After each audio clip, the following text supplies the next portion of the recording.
Estamos aqui no Provida. Eu espero que o vento não esteja atrapalhando tanto, porque está ventando muito, está fazendo muito frio. E eu quero estar contando para vocês hoje a história desse movimento aqui, que é um movimento de restauração, um movimento de restauração das igrejas de Cristo no Brasil. Como tudo começou, como tudo foi trazido à tona e nos alcançou também. Então eu quero falar de homens de Deus como Edson Gouveia, como o pastor Osório também.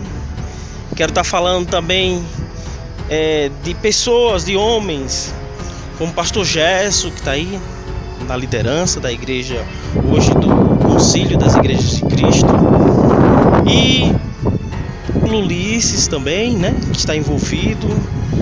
Ele é um dos pastores hoje que mais abre igrejas de Cristo no Brasil. Mas hoje, especificamente, eu vou estar falando de um homem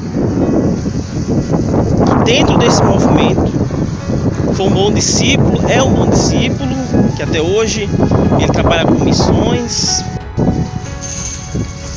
E eu vi muito bem as mensagens do missionário Lawrence Tavis Sanders, que saiu dos Estados Unidos com uma missão de Deus para chegar aqui no Brasil e abrir a igreja de Cristo no Brasil, a igreja cristã. E esse homem é o pastor Geraldo Borges. Nós vamos estar falando com ele e através dele nós vamos conhecer um pouco mais, de forma mais aprofundada, com relação às igrejas de Cristo no Brasil. E eu espero que vocês acompanhem aí. E eu espero que vocês gostem também. E eu espero que vocês espalhem esse vídeo pelo Brasil. Eu vou usar as palavras do pastor Bruno, né? Do Nordeste, lá do Recife, da Igreja Cristã de Recife, que ele fala: quem ama a sua igreja conhece a sua história. Então vamos ver.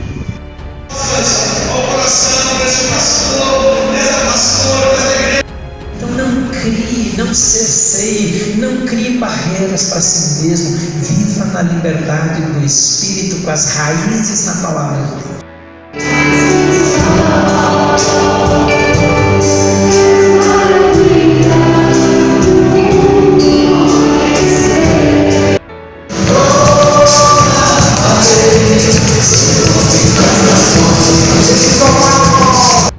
Então, quando você chegar num lugar e ver Igreja de Cristo, então não se trata de qualquer igreja que foi aberta de qualquer jeito, que o trabalho iniciou talvez no seu bairro lá, né, onde você mora, apareceu a Igreja de Cristo e você fica achando que, nossa, que igreja é essa?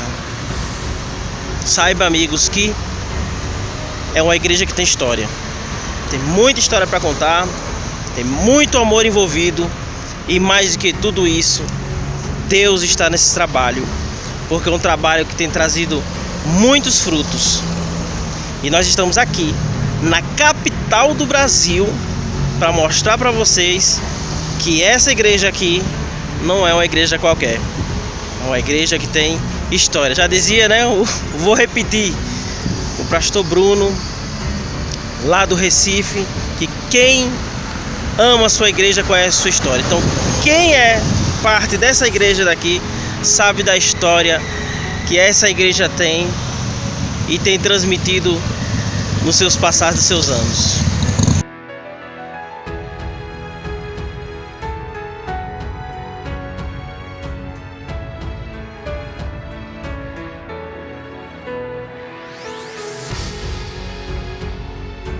Estou aqui caminhando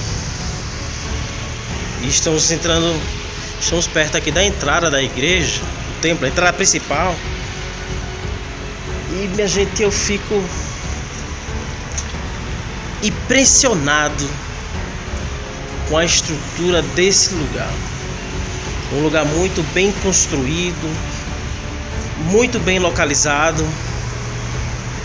E graças a alguns homens, essa história aqui não vai acabar por aqui não.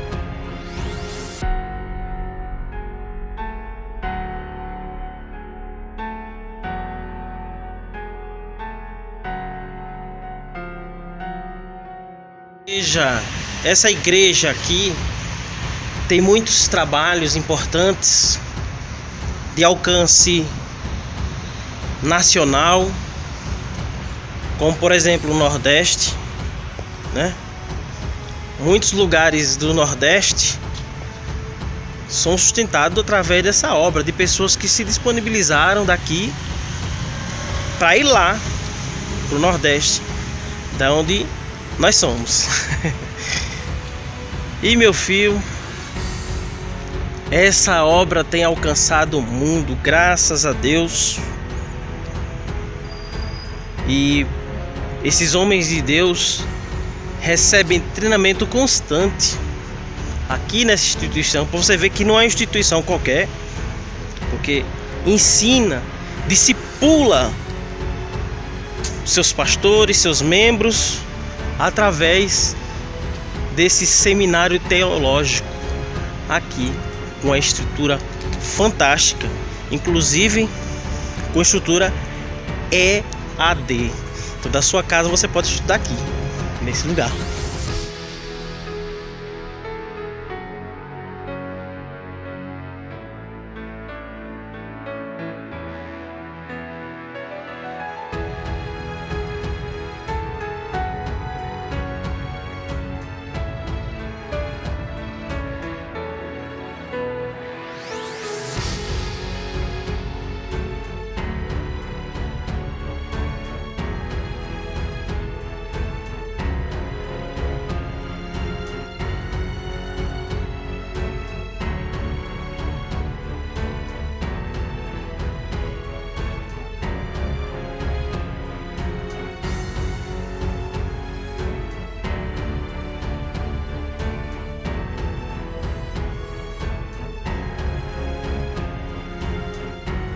Uma faculdade com ensinos de ponta, professores de excelência. Vocês vão encontrar aqui. Na sua casa você pode, né? Você já sabe que tem EAD e uma estrutura incrível, gente.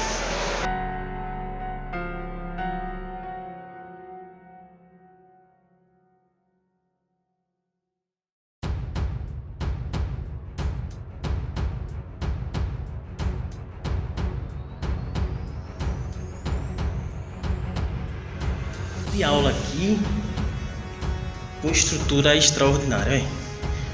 Projetor, são cadeiras muito confortáveis, ar condicionado, embora eu acho que não precise, porque nós somos acostumados com calor lá no Nordeste e aqui já tá frio para mim, mas para muita gente eu tô vendo suar.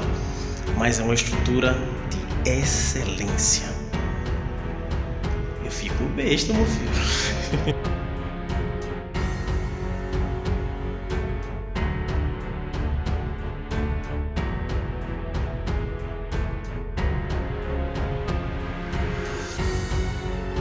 Então, gente, esse é um modelo de igreja estilo americano que foi implantado aqui no Brasil através do Davi Sanders, Lord Davi Sanders, pastor Davi Sanders, mesmo dizendo. E essa maravilha de arquitetura que nós encontramos aqui. Então tá aí um excelente trabalho que alcançou muitas vidas, muitas almas. E engraçado é que no Nordeste nós vemos igrejas assim com a estrutura incrível dessa, mas somente igreja católica. E aqui, graças a Deus, Deus também tem trabalhado nas igrejas evangélicas, e uma igreja de um porte desse é de ficar admirado, não é não?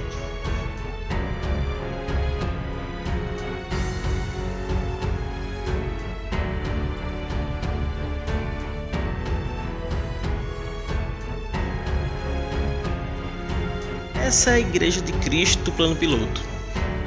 Então, o pastor Davi Sanders, quando conseguiu esse terreno aqui, foi uma conquista extraordinária para nós cristãos evangélicos. Esse lote, meus amigos, é o lote 001 daqui de Brasília, do Plano Piloto. Pense, rapaz, que coisa extraordinária. E aqui nós vemos o trabalho de Deus e a mão de Deus para todos nós.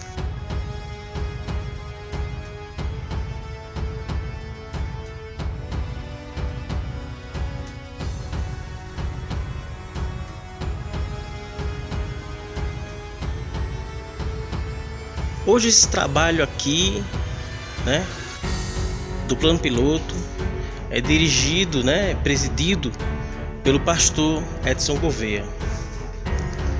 É um homem de Deus que tem contribuído desde 1994, 95 para dar continuidade a essa obra aqui, feita pelos nossos pastores missionários norte-americanos Davi e Ruth Sanders.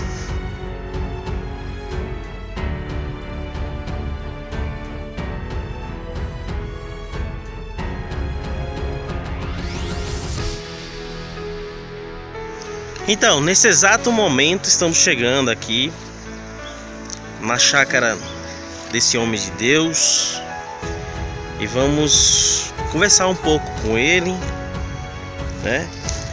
E ele vai estar nos falando um pouco sobre esse movimento de restauração no Brasil. Vai contar um pouco das suas experiências, da sua história. E aí é bom, né, que nós venhamos a aprender com esses homens que praticam a palavra de Deus, e para que seja a bênção para nossas vidas, né? Para que nós venhamos a aprender um pouco mais com esses homens que têm o seu coração derramado na obra do Senhor. Então estamos aqui, chegando na sua casa, e vamos estar conversando com esse homem de Deus. E eu espero que vocês gostem, eu espero que vocês compartilhem e que sirva de material de estudos para vocês, porque vai ser um material de excelência. Estou aqui com o pastor Geraldo Borges e queria saber dele como foi que o movimento de restauração chegou aqui no Brasil. De que forma foi, pastor? O movimento de restauração chegou no Brasil, ele é contado a partir de 1948 com a chegada do casal Lloyd David Sanders e Ruth Sanders. A história dele é uma coisa impressionante, como Deus faz. O pastor Davi era um jovem, e então ele disse que Deus falou com ele que era para vir para o Brasil, que ele fosse missionário em Brasília. Mas quando ele vai pesquisar, ele viu que Brasília era apenas um ponto no mapa no centro-oeste do Brasil, aonde um dia se pretendia construir a capital federal. Então, sabendo disto, ele, após preparar no seminário, ele veio à cidade mais próxima de Brasília, onde um dia seria construída a capital federal, era Goiânia. Então veio para Goiânia. Por isso a primeira igreja de Cristo no Brasil está em Goiânia, no setor Vila Nova. Goiânia ainda era uma cidade pequena, uma cidade nova, e então em Vila Nova ele começou ali o trabalho. Hoje o lugar onde nós temos a cidade, o estado onde nós temos maior densidade de igrejas de Cristo estabelecida é no estado de Goiás, exatamente por onde ele começou, embora não foi só o trabalho do pastor Davi, porque depois dele, então outros missionários também foram estimulados e vieram, e muitos deles vieram também para Goiânia e estabeleceram a igreja ali. Quando o pastor Davi então vem para vir para Brasília, até esse detalhe ali é importante. Eles estavam no hotel, e quando a comitiva do Juscelino Kubitschek para vir para Brasília, para começar do zero aqui, estavam hospedados também no hotel, e o projetor deles, projetor de slides, se estragou, e aí falaram que tinha uns americanos hospedados ali, e eles teriam o projetor, o retroprojetor. E aí pediram ele então emprestado, e após, então foi perguntado o que era, ele falou que veio porque Deus o havia chamado para plantar a igreja em Brasília. Então o terreno na 305/6, na Asa Sul, foi o primeiro terreno já com destinação, foi o destinado para a primeira igreja, para a Igreja de Cristo, aqui em Brasília. Como também o pastor Davi solicitou aquele terreno onde hoje funciona a Provida, onde nós temos o encontro de atualização ministerial a cada ano. Então toda aquela chácara também foi resultado desse encontro, de servir o missionário e servir lá a equipe do Jocelino, que estava vindo para os passos iniciais da construção de Brasília para a transferência da capital do Rio de Janeiro para o Centro-Oeste. Pastor Davi não foi um pregador, não foi um mestre de excelência, mas todo mundo que conheceu a vida do pastor Davi, tanto a sua conversa como o seu trabalho, sabe que a vida, o trabalho, o sonho do pastor David Sander é amor. Então é um homem que pregou amor, que ensinou amor, que viveu o amor, muito amor por gente, muita habilidade. Então ele que começou, e foi ele também que me discipulou. Eu vim para a Igreja de Cristo, eu já tinha me converti lendo a Bíblia, no trabalho da Igreja de Cristo aqui na cidade do Gama, que foi começado pelo pastor Bill Metz, outro missionário que veio para cá, começou aqui no Gama. Eu não cheguei a conhecer o Bill Metz, quando eu cheguei ele já tinha ido para os Estados Unidos. Então tinha um trabalho pequenino começado aqui nessa época. Eu já tinha 2 anos e 4 meses de convertido, eu me converti lendo a Bíblia e nunca tinha ido num culto evangélico. Eu fui católico apostólico romano, católico praticante, convertendo pela leitura da Bíblia. Então foi o primeiro culto que eu assisti, foi numa casa, foi um culto dirigido pelas pessoas da igreja aqui do Gama, da primeira Igreja de Cristo do Gama. Então esse é o começo do movimento de restauração no Brasil. Pastor Geraldo, como foi a sua chamada e o trabalho do senhor dentro do movimento de restauração?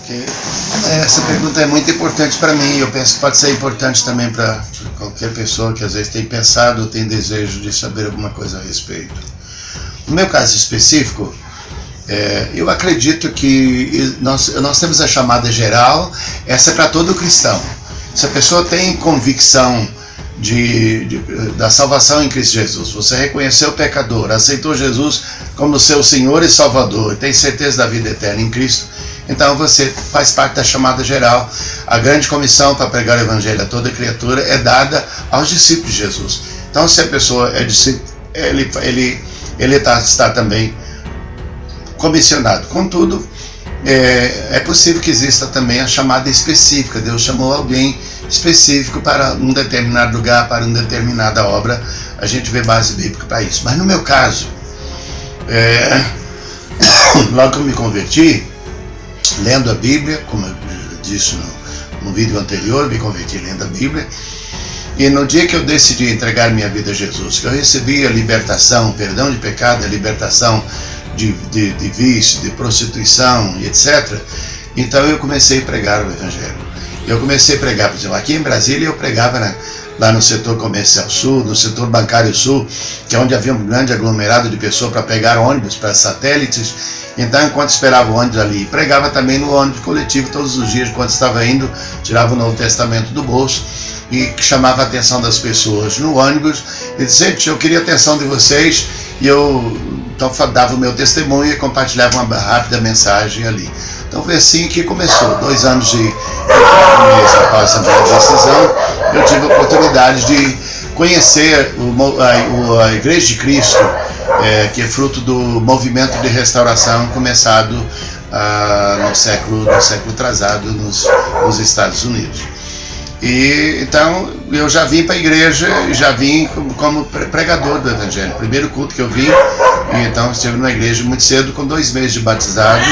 Eu fui escolhido para liderar jovens, escolhido diácono e professor da escola dominical. 2 meses de batizado aqui. Então, assim foi que eu comecei o meu ministério. E a convicção de que o pecador precisa ouvir. Aliás, deixa eu dizer, para mim existem 2 motivações para fazermos a obra de Deus. Primeiro é a convicção do amor de Deus para com o pecador. A segunda motivação é a necessidade do pecador de ouvir sobre Jesus, crer em Jesus e receber a salvação em Jesus. E eu estou vivendo isso até aqui. Pastor Geraldo, como uma pessoa começa o seu envolvimento num trabalho missionário? Muito boa pergunta. E essa é a pergunta que eu gostaria demais que Deus realmente ajudasse pessoas ao redor do mundo, cristãos ao redor do mundo, que talvez tenham disposição, desejam muito servir a Deus e gostaria de ver essa pergunta. No meu caso específico, foi o reconhecimento de que o pecador precisa ouvir o evangelho, que Deus ama, que Deus quer salvar. Mas o meu chamado, né, o meu chamado missionário, quer dizer que foi assim, alguém falhou, eu estava na fila, como acontece no Brasil, a nossa legislação eleitoral. Então diz o seguinte, tem uma equipe de mesário e cada sessão de votar tem os seus próprios mesários, e se alguém faltou naquele dia, então o primeiro eleitor que chega para votar, está faltando um mesário, esse eleitor tem a oportunidade. Se ele por alguma razão ele não pode, não tem preparo para aquilo ali, ele não serve, a oportunidade é passada para outro. No meu caso da chamada missionária, eu penso que foi isso. Alguém falhou e Deus disse, vai você mesmo. Então é assim que eu comecei com o trabalho missionário. Eu tenho visto hoje muita gente desejosa saber como começar o trabalho missionário e etc. E eu penso que a gente começa a partir da casa da gente. Eu orei e oro até hoje, então já há mais de 50 anos orando pela salvação da minha família. Eu orei 28 anos e meio pela salvação da minha mãe. Eu não consigo, amados, eu não consigo imaginar que alguém vai amar um povo diferente, um povo de longe, uma etnia ainda não alcançada pelo Evangelho. Eu tenho dificuldade de acreditar que alguém vai amar um povo de longe e querer levar o Evangelho se não ama o seu próprio povo, se não está interessado em pregar do seu próprio bairro. Então, eu comecei com minha família. Comecei pregando para minha família. Graças a Deus, hoje temos mais de 300 pessoas na família, servindo ao Senhor Jesus. Nós estaremos juntos nos céus. Agora, então comece pela sua família. Comece pregando para os seus, da sua casa, e aí a vizinhança, seus colegas de escola, de faculdade, do trabalho. Começa por aí. E vai chegar um momento que você vai estar pensando também nas nações de longe e vai levar. Eu posso, no outro vídeo, falar sobre, no nosso caso, o nosso envolvimento em missões transculturais, como se deu. Deus te abençoe. A oportunidade está estendida para você que já tem Jesus. Então, a oportunidade de começar também agora. Comece pela sua família, pela vizinhança.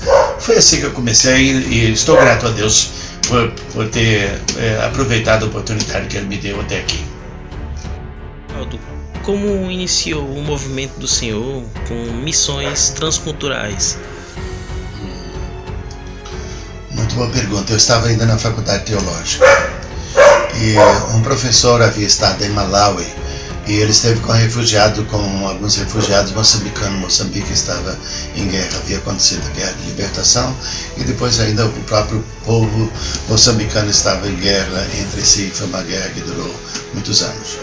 E então esse professor me falou da situação dos moçambicanos refugiados em Malawi.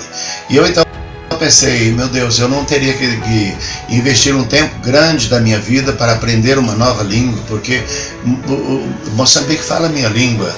E eu pensei, eu poderia ir lá e tentar ajudar esse povo. Mas como eu estava na faculdade, e então com família, pastoreando a igreja, e tendo meu emprego, eu digo, não, eu não vou agora. Mas eu decidi, a partir de hoje, eu vou estar orando por Moçambique, vou estar orando pelo povo moçambicano, para Deus levantar obreiro. Me permita um parênteses aqui para dizer para você que está vendo esse vídeo. O meu pedido para que ore, comece orando pela necessidade de alguém, de algum povo, de algum lugar, uma necessidade específica, comece a orar. Contudo, esteja preparado, porque Deus não foi só comigo, mas muitas vezes Deus tem usado a própria pessoa que foi levantada para interceder, Ele pode usar essa pessoa como resposta à sua própria oração. Então aí foi o que aconteceu, e eu comecei então a orar, falei, a partir de hoje eu estou orando por Moçambique. Eu estava interinamente na presidência da Missão Cristã do Brasil, e eu recebi um convite, recebi uma carta de um pastor de Tete, da província de Tete, em Moçambique, pastor Fernando Campira Teamanja, me convidando para fazer uma visita a Moçambique para conhecer a Igreja de Cristo lá. Aquela igreja não tinha nada a ver com o movimento de restauração, aquela igreja naquela época ela tinha começado na Beira, e ela já estava, em 91, era uma igreja com 105 anos, ela tinha sido começado por missionários suíços ou suecos, uma coisa assim, e ela foi, alguns dos membros foram para Moçambique, a igreja começaram da África do Sul, estenderam até lá, então começou ali o trabalho em Moçambique. Então, em 91, eu fui atendendo a esse convite, fui a Moçambique pela primeira vez, foi a primeira viagem missionária, minha primeira experiência transcultural. Fui eu e minha falecida esposa, irmã Tianinha, e lá em Tete ela adoeceu, não conseguia tomar a água ali, nós ficamos, me parece, 4 meses, ficamos ali e tivemos que voltar. E chegando no Brasil, custou muito descobrir o seu problema, ela já veio doente, e ela tinha atrofiado os 2 rins, e por mais cuidado chegou a fazer transplante, mas numa visita de rotina ao hospital, ela pegou uma infecção hospitalar, uma infecção hospitalar e veio a óbito. Então foi assim que começamos o nosso movimento. Em setembro de 91, dia 29 de setembro de 91, nós chegamos, aliás, 2 de setembro de 91, nós chegamos no Brasil, voltando dessa primeira viagem em Moçambique. Ali eu conheci, então, povos não alcançados, por exemplo, o povo Macua, e que Deus me mostrou, vendo o número daquele povo, um povo importante no norte de Moçambique. Eu estive até em Nampula em 91, e conhecendo esse povo, já tinha orado pelo povo Macua desde 83, eu orava pelo povo Macua, participei de um congresso brasileiro, e então eu assumi interceder, conhecer e interceder pelo povo Macua, e em 91 fui até Nampula para conhecer esse povo.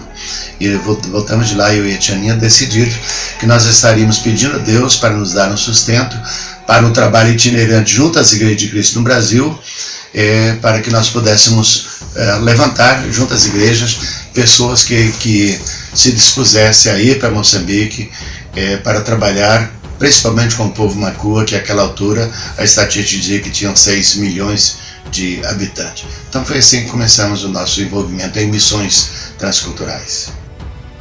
Qual o resultado desse trabalho de 91 até os dias de hoje? Temos resultados negativos e resultados positivos.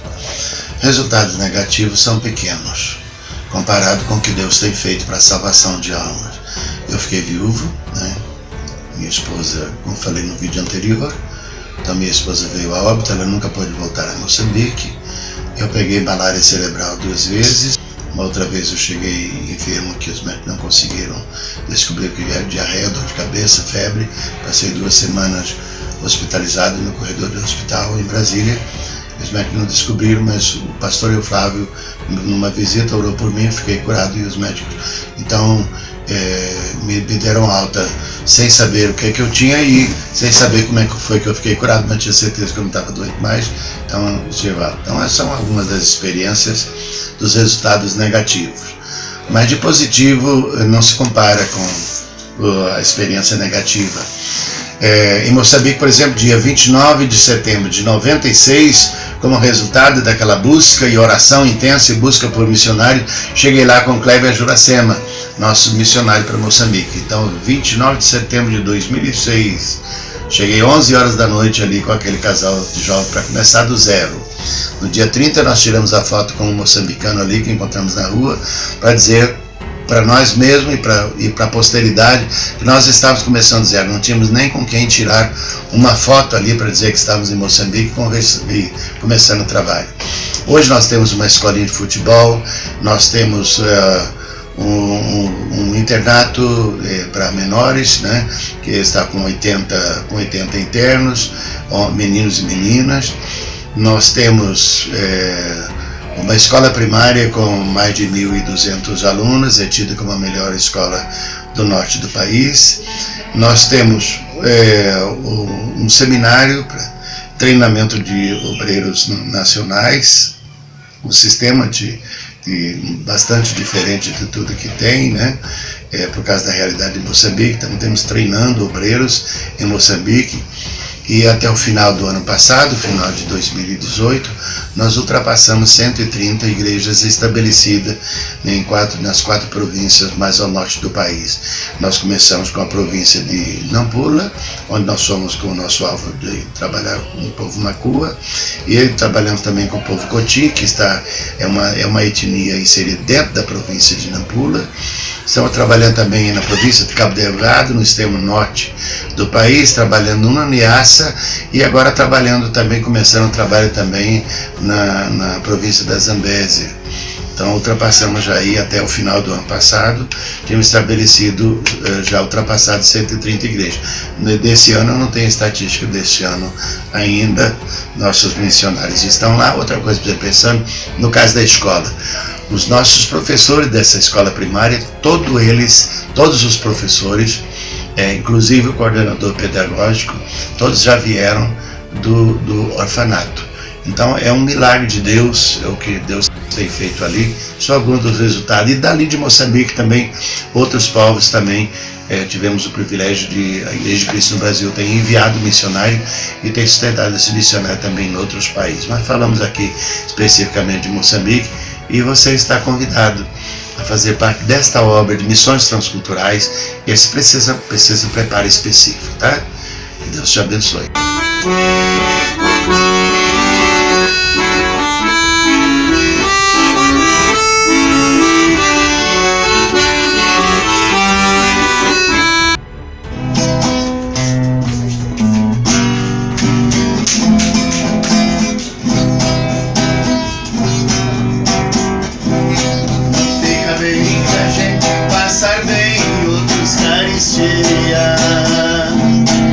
Ainda mais quando se sabe o que fazer e não se faz. Bom, gente, esse aí é o pastor Geraldo Borges Silva, homem de Deus, homem de caráter e que trabalha na obra do Senhor.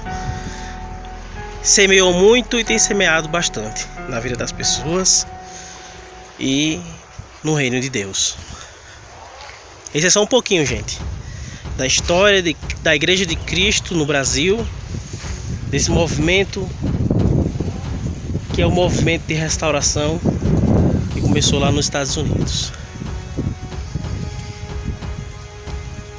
Eu espero que vocês tenham gostado bastante desse vídeo, e para mim é uma honra muito grande ter conhecido esses homens de Deus que levam o Evangelho rompendo fronteiras. Deus abençoe cada um de vocês e até o nosso próximo vídeo. E eu já estou indo embora. Um abraço para vocês, obrigado.